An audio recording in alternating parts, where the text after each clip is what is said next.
شالوم شالوم شالوم بيتسب እግዚአብሔር አምላክ ከመጽንሕኩም አናሁም ሰላህ ዲኔ ዝበለጸ ንዝበለጸ መዓልት ንካፈለሉ ፕሮግራም ናዩ ሎም ድማ ነዝ መዓልት ዝኸውን ናይ ህይወት ቃል ክንካፈሊና ሎም ንካፈለ ቃል ህይወት ካባና ይፍልፍል ይድብል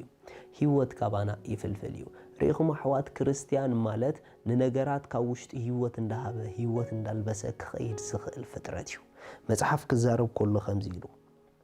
ወንጌል ዮሐንስ ምዕራፍ 7 ካብ ጥቅስ 37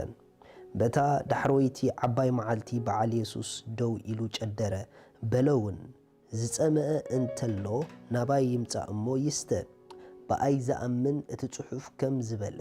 ካብ ከብዱ ሩባታት ማይ ህይወት ክውሕዝ እዩ ኢየሱስ ግና ስለ ዘይከበረ መንፈስ ቅዱስ አይወረደን ነበረሞ እዚ ብዛዕባቲ ነቶም ብኡኡ ዘአምኑ ከቅበልዎ ዘለዎም መንፈስዩ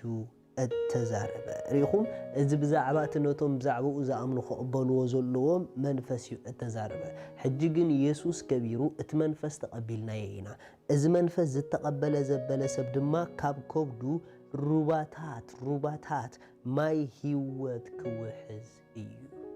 بغلا الزراربا حج هيوت كاباين كاباخومن يندقد فسس هيوت كاوشتنا يدوحز ريخوم نحنا ننقراتنا هيوت كلبس زخيل فلفالي اوشتنا لنا انت دقا منفس قدوس عليك خوينو نخونو قداياتكي هيوت كتلبس يتخليخي كبابيخي بسنكخي هيوت كلبس خيليو ريخوم كاوشتخوم زوحز رباطات ما هيوت آلو بخالا الزراربا أبناتكم نجر أبناتكم قداي السهم سلام زبولكم نسهم زقربكم والسب لا يفخلوا وقت قديتايو نمنتاي تدعيلكم مني كباهم زوحز هيوت علو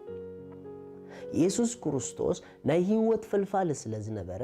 ኣብ ሕማም ዘለዎ ስፍራ እንተዳኣትዩ ጥዕና ይገዝእ ነይሩ ኣብ ሞት ዘለዎ ስፍራ እንተኣትዩ ትንሳኤ ይኸውን ነይሩ ኣብ ጭንቀት ዘለዎ ስፍራ እንተኣትዩ ሓጎስ ይኸውን ነይሩ ንህይወት ናይቶም ሰባት ህይወት የልብሶ ነይሩ ኣነ ንስኹም ድማ ኢየሱስ ክዛረብ ከሎ ከምቲ ኣቦ ንዓይ ዝለኣኸኒ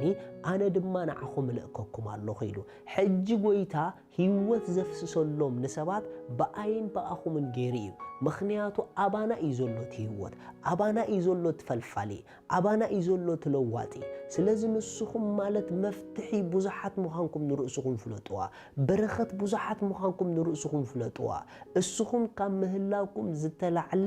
ብዙሕ ሰብ كملت كم زخيل إمانو أب ጭንቀት ዘሎ ምሳኹም ምስተራኸበ ሓጎስ ከም ዝወርሶ ይሲ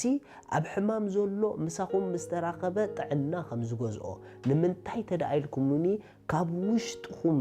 ዝፈስስ ዝውሕዝ ሩባታት ማይ ህይወት ኣለኩም ንስኹም ፈሰስቲ ኢኹም ይሲ ንስኹም ተቀዳሕቲ ኢኹም ሰባት መጽኦም ናባኹም ህይወት ቆድሑ ይኽእሉ እዮም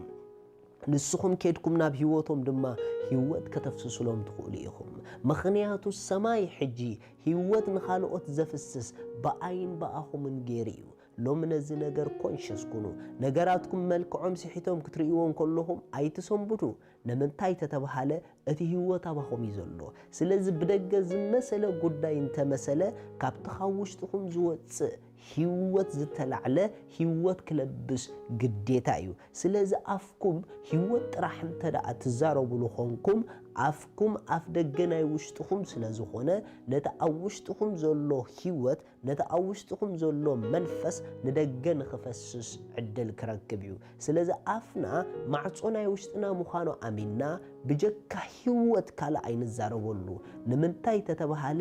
ዝፈስስን ንብዙሓት ዝጠቅም ህይወት ኣብ ውሽጥና ስለዘሎ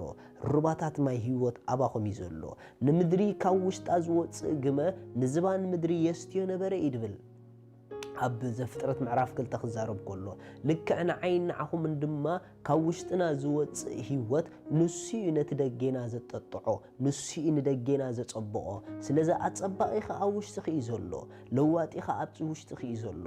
ሞር ኮንሽስ ክትኮን ዘለክ ንውሽጥኺ እዩ ደጌኺ ዝመሰለ ይምሰል ንደጌኺ ሙሉእ ምላሽ ክህብ ዝኽእል ሩባታት ማይ ህይወት ኣብ ውሽጢ ኸለኪ ኣብ ውሽጢ ዘሎ ንምንም ነገር ክምልስ ዘይክእልክ ይመስለኪ ንኹሉ ክምልስ ሙሉእ ብቕዓት ኣለዎ ህይወት ኣዋኽሎ እሞ ህይወት እንዳፍሰስኪ ንብዙሓት እንዳጠቐምኪ ንነገራትክ ድማ እንዳልማዕኪ እንዳጸበቅኪ ንህይወት ብሓጎስ ንበርያ ኣብ ውሽጢኻ ፈልፋሊ ህይወት ኣሎ ኢየሱስ ጎይታ እዩ ተባረኹ ስለዚ ሎሚ ንጎይታና ኢየሱስ ክርስቶስ ኣብ ህይወትኩም ወሲንኩም ክትቀበልዎ እትደልዩ እታ ኣብኡ ዘላ ናይ ዘለዓለም ህይወት ክትቀበልዋ እትደልዩ እዛ ጸሎት እዚኣ ጸልዩ እግዚአብሔር አቦ ስለ ወድኻ ኢየሱስ ክርስቶስ የመስግነካ ኣለኹ يأمن الله ኢየሱስ ክርስቶስ ስለ ኃጢአተይ ከም ዝተሰቕለ እዳ ኃጢአተይ ከፊሉ ከም ዝፈጸሞ ስለይ ከም ዝሞተ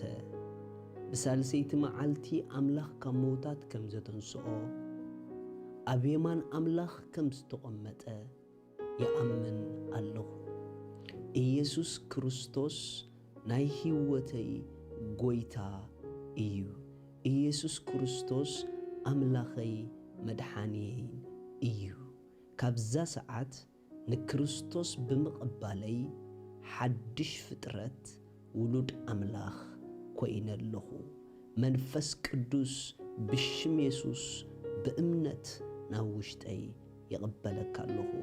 አሜን እዚኣ ጸሎት ድጸለኹም ብጣዕሚ እኳ ሓጎሰኩም በዚ ብታሕቲ ዘሎ ኣድራሻና ኮንታክት ግበሩና ኢኹም ሰድለይኩም ሓገዝ ክንልእኸልኩም ኢና ሻሎም